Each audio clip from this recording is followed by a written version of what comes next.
Hi friends, this is Ritesh and आज का हमारा जो वीडियो है वो जैसा कि आप देख पा रहे हैं बोवाइन ट्यूबरक्लोसिस पे है। तो बोवाइन ट्यूबरक्लोसिस मेनली जो है टीबी की बीमारी आपने सुनी होगी पहले भी। तो ये ह्यूमंस में भी होती है और एनिमल्स में भी होती है, पशुओं में भी देखी गई है ये बीमारी। तो इस वीडियो में मैं बोवाइन ट्यूबरक्लोसिस से जुड़ी सारी चीज़ें मैं एक्सप्लेन करूंगा आपको, जैसे कि aetiology, host, transmission, zoonotic importance, मतलब ये बीमारी डिसीज़ जो है जूनोटिक इम्पोर्टेंस भी रखती है, ह्यूमंस में भी ट्रांसमिट होती है, और लीजन्स, डायग्नोसिस, सारी इससे जुड़ी मैं आपको बातें बताऊंगा। तो आइए हम देखते हैं। तो बोवाइन ट्यूबरक्लोसिस, बोवाइन टीबी, तो मेनली एक क्रॉनिक वेस्टिंग डिसीज़ है एक टाइप की। फिर इसकी इटियोलॉजी पे हम देखते हैं। तो ये बैक्टीरियल डिसीज़ है एक टाइप की, और इसकी इटियोलॉजी जैसा कि आप देख पा रहे हैं, माइकोबैक्टीरियम बोविस।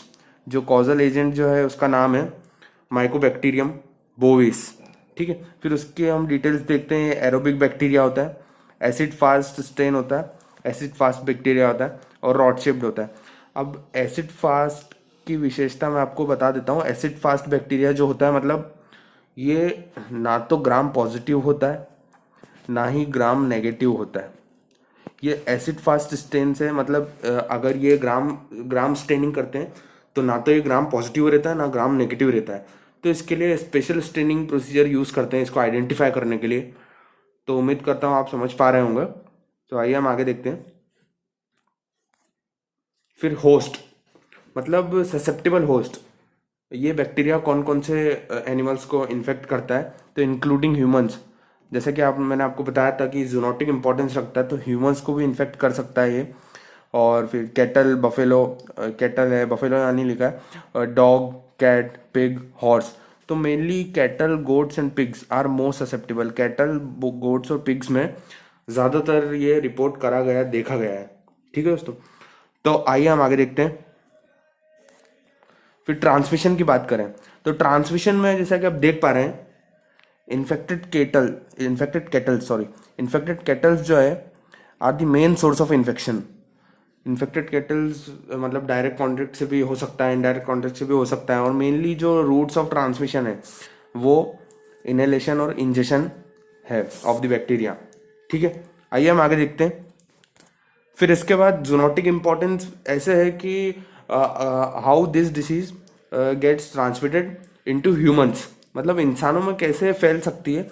तो मैं आपको बता देता हूँ। अनपास्चुराइज्ड मिल्क, पास्चुराइज्ड मिल्क जो रहता है उसमें सारे पैथोजेनिक बैक्टीरिया की ग्रोथ इनिबिट हो जाती है और वो मर चुके होते हैं।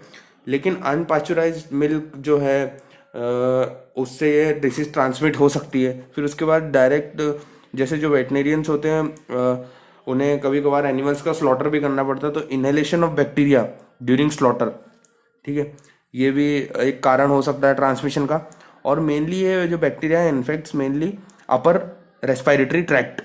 ठीक है, तो उम्मीद कर रहा हूँ आप समझ पा रहे होंगे। आइए हम आगे देखते हैं। उसके बाद ये मैं शॉर्ट में पैथोजेनेसिस बता रहा हूँ, इसका मैंने वीडियो अलग से सेपरेट डिटेल्ड पैथोजेनेसिस का बनाया हुआ है। तो यहाँ पे मैं एकदम आपको शॉर्ट में बताऊँगा। तो सबसे पहले एंट्री ऑफ ऑर्गेनिज्म होती है, और उसके बाद ये जो लिम्फ नोड में एक्यूमुलेट होता है, लोकलाइज हो जाता है। और इसकी मेन चीज़ ये है कि ये मैक्रोफेज इसको फैगोसाइटोस कर लेते हैं। बॉडी में ऑलरेडी जो प्रेजेंट होते हैं मैक्रोफेज, तो फैगोसाइटोस कर लेते हैं, और ये इंट्रासेलुलरली मल्टीप्लाई करता है इनसाइड द मैक्रोफेज। इसकी इम्पोर्टेंस है। और ये मेनली ट्यूबरकल्स और ग्रैनुलोमा फॉर्मेशन करता है बॉडी में। तो आइए हम आगे देखते हैं। उसके बाद क्लिनिकल साइंस की बात करें तो क्लिनिकल साइन में इमेसिएशन देखने को मिलेगा, फ्लक्चुएटिंग टेम्परेचर मिलेगा, कभी ज़्यादा कभी कम। हेयर कोट जो है एनिमल का रफ हो जाएगा, ब्रोंको निमोनिया देखने को मिलेगा। ठीक है, फिर इंटेस्टाइन में अल्सर की वजह से डायरिया भी हो सकता है एनिमल में। फिर लीजन की बात करें तो लीजन में tubercle, granuloma, usually necrotic and calcified.